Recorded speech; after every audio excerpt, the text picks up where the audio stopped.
आपने तेज तरार अंदाज में खबरें देखी। अब वक्त है बड़ी खबरों के सटीक, सार्थक और संक्षिप्त विश्लेषण का। मैं हूं विवेक श्रीवास्तव। आपको बताऊंगा कि कैसे 24 घंटे में दूसरी बार विदेश मंत्री एस जयशंकर ने पाकिस्तान को लताड़ा है। नमस्कार, न्यूज एंड व्यूज में आपके साथ मैं हूं जिया शर्मा। मैं आपको बताऊंगी कि कैसे संयुक्त राष्ट्र की सुरक्षा परिषद में भारत ने पाकिस्तान को मुंह दिखाने के लायक तक नहीं छोड़ा। नमस्कार, न्यूज एंड व्यूज में आपके साथ मैं हूं अपर्णा मौजम। मैं आपको बताऊंगी हिंद के वायुवीरों की पावरफुल ड्रिल के बारे में देखकर चीन बेचैन।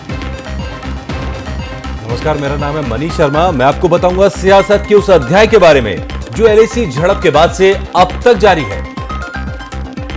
नमस्कार, मेरा नाम है आदर्श झा। न्यूज एंड व्यूज में मैं आपको बताऊंगा तिब्बती लोगों के उस आक्रोश के बारे में जो चीन पर फूटा है। तो बिना वक्त गवाए बुलेटिन की शुरुआत इस वक्त की बड़ी खबर के साथ। विदेश मंत्री एस जयशंकर ने यूएनएससी में पाकिस्तान को 24 घंटे में दूसरी बार एक्सपोज कर दिया। उन्होंने कहा कि आतंकवाद का एपिसेंटर बहुत ज्यादा एक्टिव है। इसके साथ ही विदेश मंत्री ने पूरी दुनिया को आतंक के खिलाफ हिंदुस्तान का संकल्प सुनाया और कहा कि अब एक और 26/11 नहीं होने दे सकते। यूएनएससी में 24 घंटे में दूसरी बार विदेश मंत्री ने पाकिस्तान को लताड़ लगाई। मुंबई आतंकी हमले और न्यूयॉर्क के वर्ल्ड ट्रेड सेंटर पर टेरर अटैक का जिक्र किया। दोनों का सीधा कनेक्शन पाकिस्तान से बताते हुए कहा कि हम एक और 26/11 या 9/11 नहीं होने दे सकते। We cannot let another 9/11 of New York or 26/11 of Mumbai happen again. In the last 2 decades, terrorism has been significantly countered and its justification delegitimized. But this remains work in progress. Combating terrorism is a battle in which there is no respite. उन्होंने दुनिया को बताया कि किस तरह पाकिस्तान अभी भी आतंकवाद का एपिसेंटर बना हुआ है। We cannot forget that old habits and established networks are still alive, especially in South Asia. The contemporary epicenter of terrorism remains very much active. Pakistan पर निशाना साधने के साथ ही विदेश मंत्री ने चीन को भी घेरा, जो पाकिस्तान में बैठे आतंकवादियों को बचाता रहता है। Double standards in countering terrorism, leading to concerns of politicization. Uniform criteria are not applied to sanctioning and prosecuting terrorists. तो विदेश मंत्री एस जयशंकर ने बयान दिया और उनके इन शब्दों का वार देश के दुश्मनों को नश्तर की तरह चुभ रहा था, लेकिन वो एक के बाद एक प्रहार करते गए। पाकिस्तान की पाप का पर्दाफाश करने के लिए, आतंकिस्तान को एक्सपोज करने के लिए 26/11 हमले की एक चश्मदीद को वीडियो कॉन्फ्रेंसिंग के माध्यम से यूएनएससी में लाइव सुनवाया गया। 26 नवंबर 2008 की रात हुए आतंकी हमले की एक विक्टिम और सर्वाइवर होने के नाते मैं यूएनएससी के संज्ञान में लाना चाहती हूँ उस आघात और दुख को जो आतंकी हमलों में मारे गए लोगों के परिवारों ने सहा है। 26/11 का दर्द बयां करने वाली अंजलि कुलथे मुंबई में हुए टेरर अटैक की सर्वाइवर और कामा एंड एल्बलेस अस्पताल में नर्सिंग ऑफिसर हैं। जब आतंकी कीड़े मकोड़े की तरह लोगों को मार रहे थे, तब मैं 20 गर्भवती महिलाओं और उनके गर्भ में पल रहे बच्चों की जान बचाने में कामयाब रही। उस रात का वो आतंक, वो खौफ आज तक भी भूल नहीं पाई हूँ।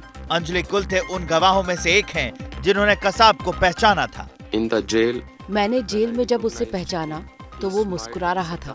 बोला, मैडम आपने सही पहचाना, मैं ही अजमल कसाब हूँ। कसाब को रत्ती भर पछतावा नहीं था। मैं अंतर्राष्ट्रीय समुदाय से अपील करती हूँ कि 26/11 हमले के दोषियों को सजा दी जाए और पीड़ितों के परिवारों को इंसाफ दिया जाए।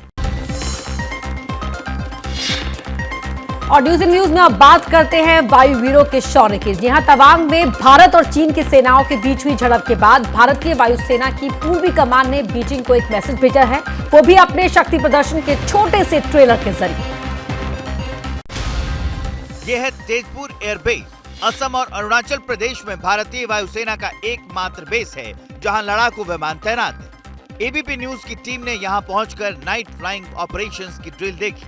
तो ये जो एक्सरसाइज हो रही है पूर्वी कमान की वायुसेना की, ये 15 और 16 दिसंबर यानी कि गुरुवार और शुक्रवार को हो रही है। जो नोटम जारी किया वायुसेना ने उसके मुताबिक गुरुवार की दोपहर 1:30 बजे से ये शुरू हुआ, युद्धाभ्यास शुरू हुआ और ये शुक्रवार की शाम 5:30 बजे तक होगा। ड्रैगन के चौखट के एकदम करीब भारतीय वायुसेना का ये शक्ति प्रदर्शन आज भी जारी रहेगा। तवांग में भारत और चीन के सैनिकों के बीच भिड़ंत हुई तो भारतीय वायुसेना ने उत्तर पूर्व के राज्यों में अपना युद्ध अभ्यास शुरू कर दिया। इस वक्त हम एबीपी न्यूज की टीम जो है वो तेजपुर एयरफोर्स बेस के बाहर मौजूद है, जो कि इस एक्सरसाइज में हिस्सा ले रही है।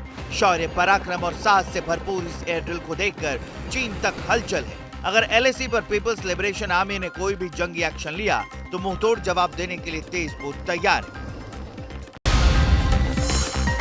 एलएसी पर चीन से हिंसक झड़प के बाद कांग्रेस को केंद्र सरकार से चाहिए कौन सा जवाब, और मोदी के मंत्री कांग्रेस अध्यक्ष के ट्वीट पर क्यों हो गए नाराज, देखिए। 9 दिसंबर को एलएसी पर भारत और चीन के सैनिकों के बीच हिंसक झड़प में आज 1 हफ्ते हो चुके हैं, लेकिन विपक्ष को अपने कुछ सवालों के जवाब नहीं मिल रहे। चीनी फौजों ने कहीं अतिक्रमण कर रहे हैं, कहीं हमारी जमीन कब्जा करके रखते हैं। सरकार की पॉलिटिकल विल उतना नहीं है जितना होना चाहिए, इसमें हमारा बड़ा सवाल है। ये सरकार खुद भाग रहे हैं क्योंकि उनके पास जवाब नहीं है। कांग्रेस अध्यक्ष मल्लिकार्जुन खड़गे ने कल ट्वीट किया था कि ऐसा प्रतीत होता है कि मोदी सरकार की लाल आंख पर चीनी चश्मा लग गया है, जिस पर बीजेपी भड़क गई। ये मल्लिका जी को समझना चाहिए, चीनी का चश्मा वो तो डार्क चश्मा है, उससे उनको दिखाई नहीं पड़ रहा है कि ये देश कितना विकसित हो रहा है, ये देश कितना सुरक्षित है। वही आम आदमी पार्टी का कहना है कि अगर चीन को सबक सिखाना है तो सबसे पहले उनके साथ व्यापार बंद करना होगा। कि अगर हम चीन से अपना ट्रेड बंद कर दें, व्यापार बंद कर दें, चीनी सामान खरीदना बंद कर दें, तो चीन की अर्थव्यवस्था डगमगा जाएगी, हिल जाएगी। देखिए, चीन के जुल्म और चीन की घातक साजिश को अगर किसी ने सबसे ज्यादा झेला है तो वो है तिब्बत। चीन ने इस मुल्क को भौगोलिक और सांस्कृतिक दोनों तरीके से खत्म करने की पूरी कोशिश की।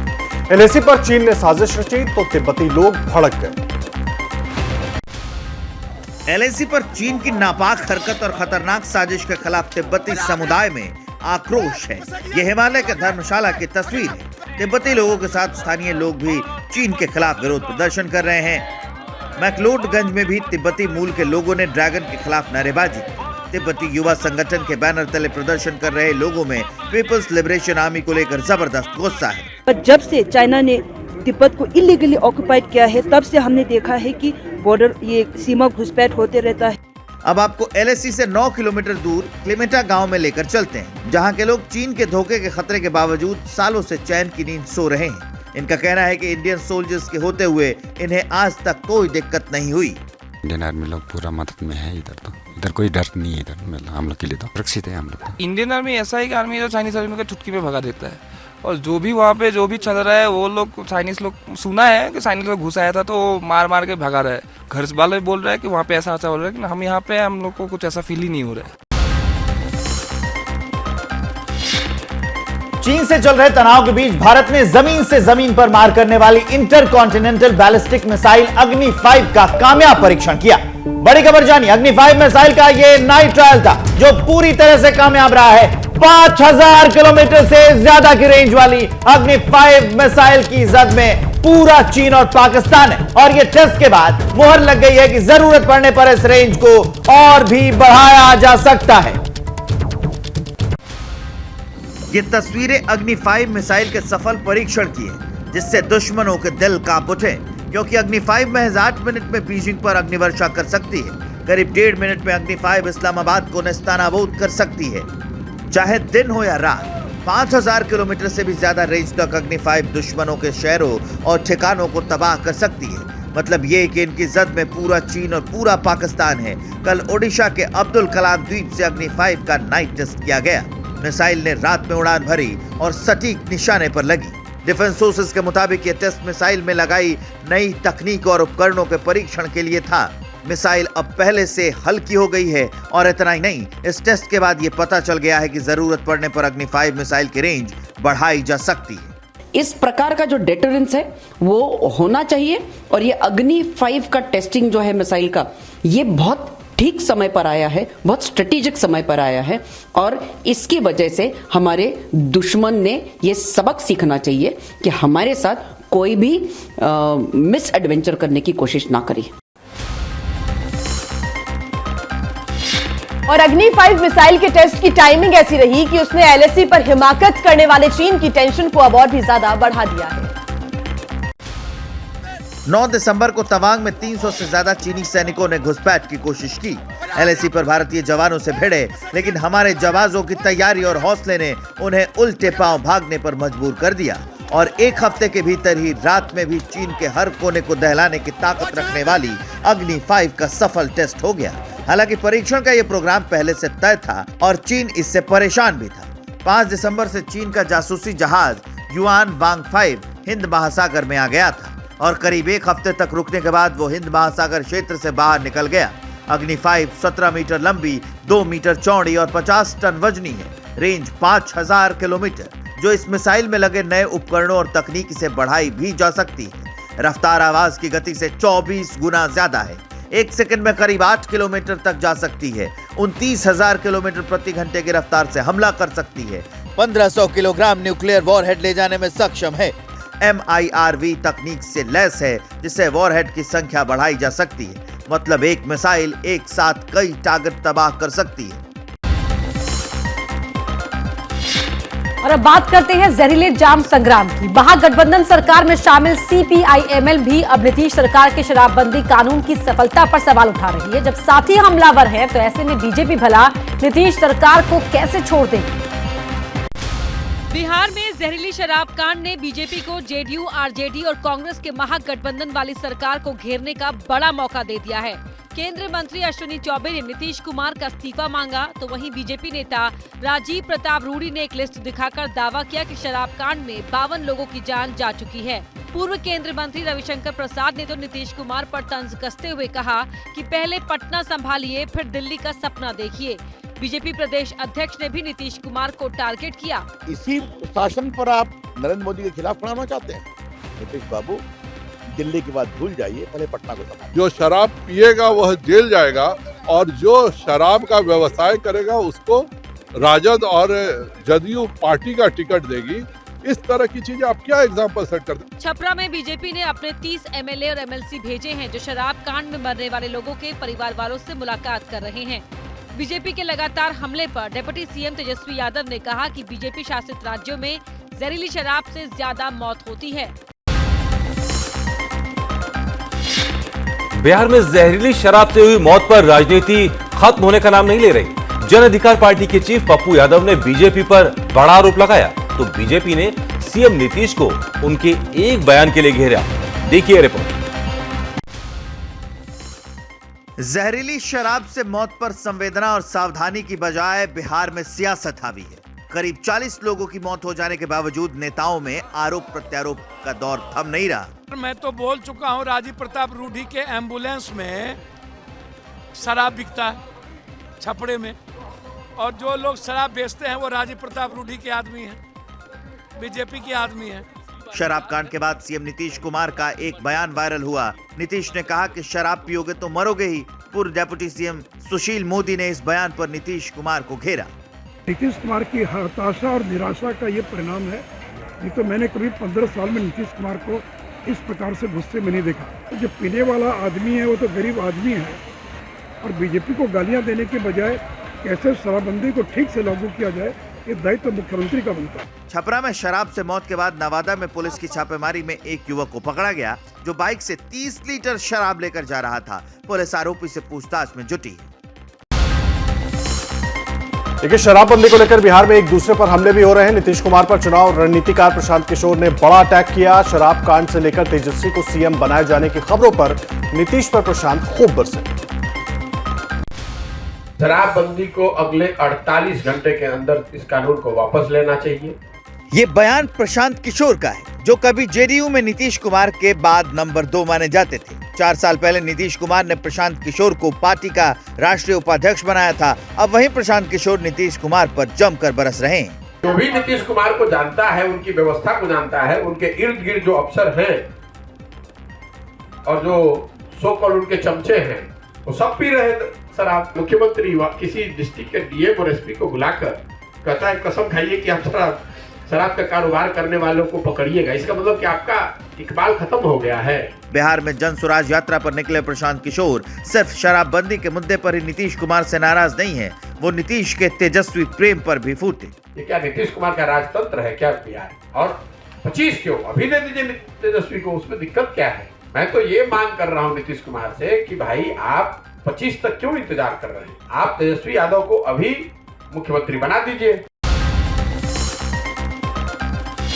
न्यूज एंड व्यूज जारी है, आगे आपको दिखाएंगे क्यों लग रहा है कर्नाटक के कांग्रेस चीफ पर एक आतंकी के बचाव का आरोप और क्यों एक बार फिर कांग्रेस पर तुष्टीकरण को लेकर बीजेपी हावी हो चुकी है। हाथ में कुकर बम और अंदाज इस्लामिक स्टेट के आतंकी जैसा 19 नवंबर 2022 को मंगलुरु में एक ऑटो रिक्शा में ब्लास्ट भी इसी की वजह से हुआ। कर्नाटक पुलिस पहले भी इस शख्स को गैर कानूनी गतिविधि रोकथाम अधिनियम यानी UAPA के तहत गिरफ्तार कर चुकी है। कर्नाटक के डीजीपी ने खुद माना था कि मोहम्मद शरीक नाम के इस शख्स का टेरर लिंक है और Mangaluru blast act of terror था। लेकिन कर्नाटक कांग्रेस के अध्यक्ष DK शिव कुमार को लगता है कि मोहम्मद शरीक को फंसाया गया है।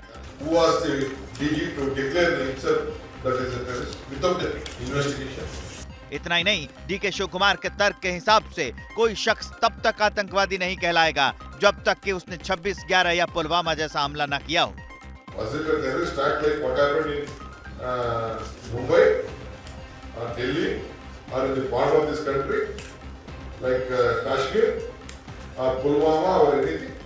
DK शिव कुमार के इस बयान के बाद कांग्रेस पर बीजेपी हमलावर है। और आइए न्यूज एंड व्यूज में अब अगली खबर का रुख कर लेते हैं। श्रद्धा के टुकड़े टुकड़े करने वाला चाइनीज चॉपर हो या दिल्ली की बेटी का चेहरा जला देने वाला तेजाब, अपराधियों को यह सामान इतनी आसानी से आखिर मिल कैसे रहा है? कौन चला रहा है ऑनलाइन एसिड फैक्ट्री? देखिए इस रिपोर्ट में। दिल्ली के द्वारका में 17 साल की स्कूली छात्रा पर हुए एसिड अटैक में आरोपी सचिन ने खुलासा किया था कि उसने 11 दिसंबर को फ्लिपकार्ट से एसिड खरीदा था। खुलासा हुआ तो 15 दिसंबर को फ्लिपकार्ट ने इस एसिड को अपनी वेबसाइट से हटा दिया। हमने जब इस एसिड को फ्लिपकार्ट पर सर्च किया तो लिखा आया सॉरी नॉट फाउंड, जबकि 14 दिसंबर तक ये एसिड फ्लिपकार्ट पर अवेलेबल था। जब हमने गूगल पर इस कंपनी के एसिड माइक्रोट्रॉनिक्स एक्वाटेक लिखकर सर्च किया तो अमेजॉन पर एसिड अवेलेबल दिखा। फिलहाल पुलिस ने फ्लिपकार्ट को नोटिस भी भेजा है और ये पूछा है कि किस आधार पर एसिड बेचा जा रहा है। जो एसिड छात्रा पर डाला गया है वो अभी तक नाइट्रिक एसिड ही माना जा रहा है, लेकिन उसकी जो पुष्टि है वो फॉरेंसिक रिपोर्ट आने के बाद ही की जाएगी। पुलिस ने भी इसमें फ्लिपकार्ट को नोटिस भेजा है कि वो किस आधार पर एसिड बेच रही थी और क्या जो है उन्होंने क्राइटेरिया अपनाया हुआ था कि जो एसिड है वो किस किस को बेचा जा सकता है और किस को नहीं। कैमरा पर्सन मान सिंह के साथ अभिषेक रावत, एबीपी न्यूज़ दिल्ली। और अब आपको उस घर के बारे में बताते हैं जो 2 राज्यों में फैला है। ये सुनकर हर कोई चौंक रहा है, लेकिन ये सच है। तो 2 राज्यों में फैला घर कहां है, कितना बड़ा है, इस रिपोर्ट में देखिए। ये घर और ये परिवार पूरे इंडिया में वायरल हो रहा है क्योंकि इस घर का किचन तेलंगाना में है तो बेडरूम और हॉल महाराष्ट्र में। जी हाँ, चौंके मत, महाराष्ट्र और तेलंगाना बॉर्डर पर बसा 10 कमरों वाला ये घर सुर्खियों में है। वजह है इसकी भौगोलिक स्थिति। पवार परिवार का ये घर चंद्रपुर जिले की सीमावर्ती जिवती तहसील के महाराजगुड़ा गांव में है और ये गांव महाराष्ट्र और तेलंगाना के बॉर्डर पर है। ये परिवार 2 राज्यों की सरकार को हाउस टैक्स देता है और दोनों राज्यों की लाभार्थी योजना का फायदा भी उठाता है। आधा घर हमारा महाराष्ट्र में बताया जा रहा है, आधा घर तेलंगाना में। जो हमारा किचन रूम है वो तेलंगाना में है सर। दोनों तरफ से रहने के बाद हमारे फिलहाल अभी तक तो कोई दिक्कत नहीं आई। जो योजनाएं आ रही महाराष्ट्र की भी है, महाराष्ट्र की कुछ कम है, तेलंगाना की कुछ ज्यादा योजनाएं है। दरअसल महाराष्ट्र और तेलंगाना के बीच कुल 14 गांवों को लेकर विवाद है। सुप्रीम कोर्ट महाराष्ट्र के हक में फैसला सुना चुका है, लेकिन तेलंगाना प्रशासन गांव को अपना हिस्सा मानता है।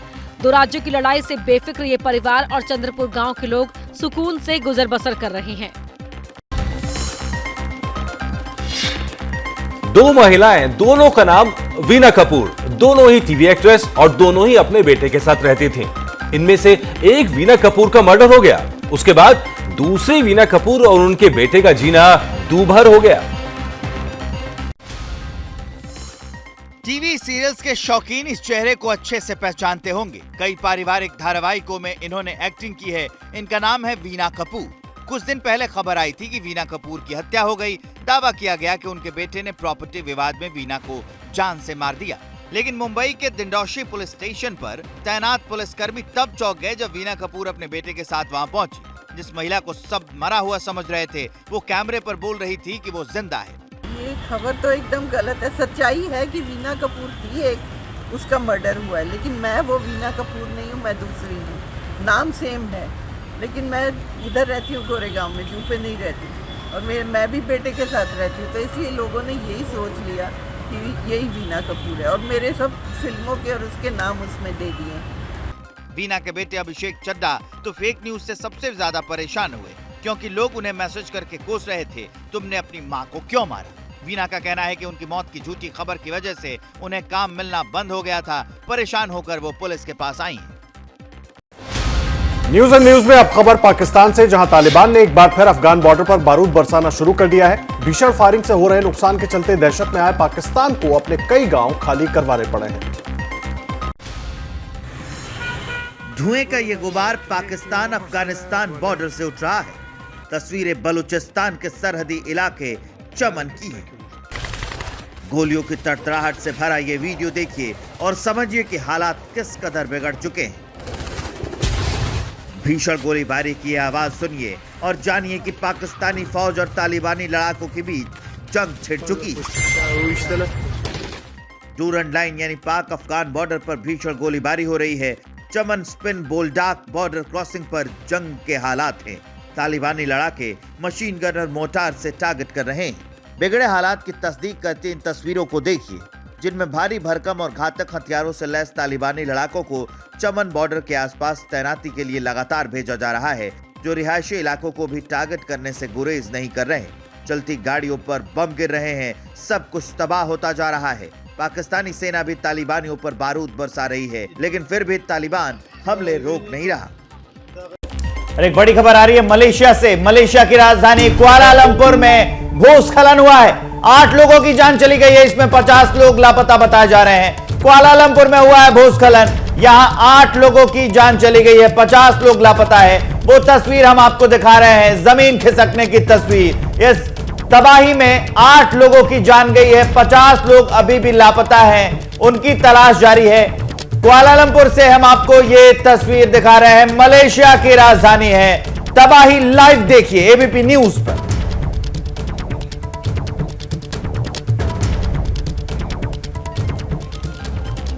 और इस वक्त की बड़ी खबर जानिए, न्यूयॉर्क से आ रही है यह खबर, जहां 24 घंटे में 2 बार हिंदुस्तान से लताड़ पा चुके हैं और दुनिया के सामने एक्सपोज हो चुके पाकिस्तान के विदेश मंत्री बौखला गए हैं, क्योंकि यूएनएससी में भारत ने जो लताड़ लगाई उसके बाद बौखलाहट में पाकिस्तान के विदेश मंत्री ने विवादित बयान दिया। एक प्रेस कॉन्फ्रेंस में उन्होंने कहा कि भारत के खिलाफ जहर उगला है और कहा कि पीएम मोदी को लेकर आपत्तिजनक टिप्पणी भी की है। यह बड़ी खबर हम आपको बता रहे हैं। पाकिस्तानी विदेश मंत्री ने लताड़ लगाए जाने के बाद भारत को लेकर जहर उगला है और पीएम मोदी को लेकर आपत्तिजनक टिप्पणी की है। I'd like to remind the Honourable Foreign Minister or the Minister for External Affairs of India that Osama bin Laden is dead, but the butcher of Gujarat lives, and he is the Prime Minister of India. He was banned from entering this country until he became Prime Minister. और इसी पर ज्यादा जानकारी के साथ हमारे सहयोगी प्रणय उपाध्याय हमारे साथ जुड़े हुए हैं। प्रणय, स्वाभाविक और साथ ही दो राय इसमें कोई नहीं है कि पाकिस्तान को लताड़े जाने के बाद अब उसकी बौखलाहट निकलकर सामने आ रही है। बिल्कुल जिया, निश्चित रूप से ये पाकिस्तान के विदेश मंत्री बिलावल भुट्टो का खींच भरा बयान है और जिस तरीके की भाषा का उन्होंने इस्तेमाल किया है यूएन के मंच पर, इस तरीके की भाषा का इस्तेमाल बताता है कि पाकिस्तान चारों तरफ से न केवल आतंकवाद के मामले के ऊपर घिरा हुआ नजर आ रहा है, बल्कि उसकी खिसियाहट या उसकी जो खींच है वो इस तरीके के बयानों के साथ सामने आ रही है। खुद अपने घर के अंदर बिलावल भुट्टो और उनकी सरकार घिरी हुई है, राजनीतिक अस्थिरता की स्थितियां फिलहाल पाकिस्तान के अंदर है और जिस तरीके की खींचतान है उसके अंदर इस तरीके की भाषा का इस्तेमाल करना ये साफ बताता है कि पाकिस्तान के विदेश मंत्री तमाम जो मर्यादाएं हैं, तमाम जो कायदे हैं उनको ताक पर रखकर इस तरीके की बात कर रहे हैं। ऐसे में जबकि 26/11 के मामले को लेकर संयुक्त राष्ट्र सुरक्षा परिषद से लेकर संयुक्त राष्ट्र संघ के अंदर पाकिस्तान के ऊपर कई बार सवाल उठते रहे। इन सवालों का पाकिस्तान के पास कोई जवाब नहीं है, क्योंकि आज भी हाफिज सईद, मसूद अजहर जैसे वो आतंकी जिनके नाम यूएन की सैंक्शन लिस्ट के अंदर है, वो पाकिस्तान में ही मौजूद हैं। उनके खिलाफ किसी तरीके की सजा की कोई कार्रवाई नहीं हुई है, न उन्हें 26/11 के दोषियों के खिलाफ जो भी जिस तरीके की साजिश उन्होंने रची थी उसके खिलाफ कोई कार्रवाई नहीं की गई है। तो ऐसे में ये बताता है कि पाकिस्तान की जो खीज और खिसियाहट है वो इस तरीके के बयानों से सामने आ रही है। लेकिन निश्चित रूप से भारत ने जिस तरीके से पाकिस्तान को संयुक्त राष्ट्र के अंदर बेनकाब किया है, जिस तरीके से 26/11 के जो पीड़ित हैं उनके बयान पूरी सुरक्षा परिषद और पूरे संयुक्त राष्ट्र संघ ने सुने हैं, वो बताता है कि भारत का केस किस कदर मजबूत है और पाकिस्तान केवल टालने की कोशिश कर रहा है। लेकिन जिस तरीके का दबाव अंतर्राष्ट्रीय स्तर के ऊपर पाकिस्तान पर है, एफएटीएफ की लिस्ट से वो बड़ी मुश्किल से बाहर आया है, और अब इस तरीके के बयान का देना बिलावल भुट्टो का ये बताता है कि पाकिस्तान के पास कोई चारा फिलहाल बचा नहीं। गिरा हुआ देश, गिरी हुई अर्थव्यवस्था, गिरी हुई नेताओं की जुबान, इससे उम्मीद भी क्या की जा सकती है? अब इस पर बवाल थमता है या फिर नहीं, ये तो देखना होगा। लेकिन एक और बवाल वाली खबर आपको बता दें, पंजाब के होशियारपुर में एक टोल प्लाजा पर किसान और टोल कर्मियों के बीच जमकर मारपीट हो गई। पुलिस के सामने किसानों ने टोल कर्मियों को पीट दिया। देखिए इस रिपोर्ट में। एक तरफ किसान, दूसरी तरफ टोल कर्मी, और इन दोनों के बीच फंसी पंजाब पुलिस। होशियारपुर के चोलांग टोल प्लाजा पर कल जबरदस्त हंगामा हुआ। पुलिस के सामने ही प्रदर्शन कर रहे किसान और टोल कर्मचारी भिड़ गए। किसान मजदूर संघर्ष समिति की तरफ से टोल फ्री करवाया जा रहा था, जिसका टोल कर्मियों ने विरोध किया। बात बिगड़ी तो लाठियां चलने लगी।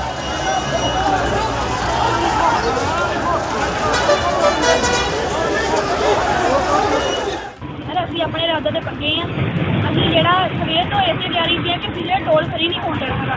ਸਾਰਾ ਸਟਾਫ ਸਾਡਾ ਸਾਡੇ ਨਾਲ ਆ। ਅਸੀਂ ਸਾਰੇ ਸਟਾਫ ਨੇ ਇਹ ਇਰਾਦਾ ਪੱਕਾ ਕੀਤਾ ਹੋਇਆ ਕਿ ਮਰਨਾ ਮਰ ਜਾਾਂਗੇ ਅਸੀਂ, ਤੇ ਅਸੀਂ ਟੋਲ ਨਹੀਂ ਫਰੀ ਹੋਣ ਦੇਣਾ ਹੈਗਾ। ਸਾਰੇ ਪੰਜਾਬ ਦੇ ਟੋਲ ਪਲਾਜ਼ੇ ਫਰੀ ਹੋ ਗਿਆ, ਪਰ ਇੱਥੇ ਵੱਖਰੀ ਗੱਲ ਆ ਕਿ ਇੱਥੇ ਪੰਜਾਬ ਸਰਕਾਰ ਨੇ ਬਹੁਤ ਵੱਡੇ ਪੱਧਰ ਤੇ ਜਿਹੜੀ ਫੋਰਸ ਲਾ ਕੇ ਜਥੇਬੰਦੀ ਦੇ ਕੰਮ ਦੇ ਵਿੱਚ ਜਿਹੜੀ ਵਿਘਨ ਪਾ ਰਹੀ ਆ, ये ठीक नहीं का।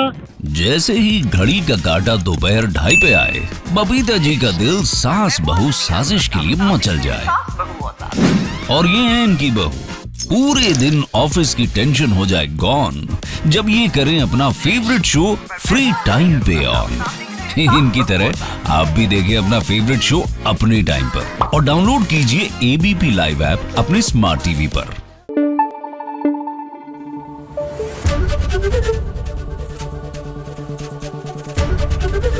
ABP न्यूज आपको रखे आगे।